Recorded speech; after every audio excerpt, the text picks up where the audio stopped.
আমাদের যে শক্তি এটাকে কাজে লাগিয়ে আমরা অবশ্যই শাপলাকে তৃণমূল পর্যায়ে পৌঁছে দিতে পারব।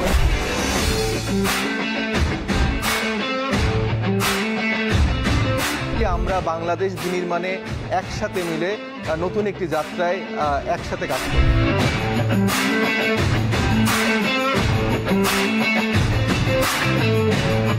গণতান্ত্রিক হওয়ার জন্য ভোটকে বা নির্বাচন প্রক্রিয়াকে অবশ্যই পেশি শক্তি আধিপত্য ব্যতীত এটাকে ইনট্যাক্ট রাখতে হয়।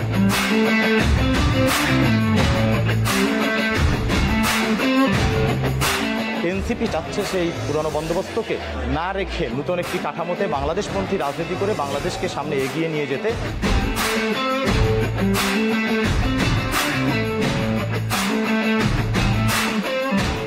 এনসিপির জেতা উচিত, জিতে রাজনৈতিক বন্দোবস্তর একটা সূচনা ঘটানো উচিত।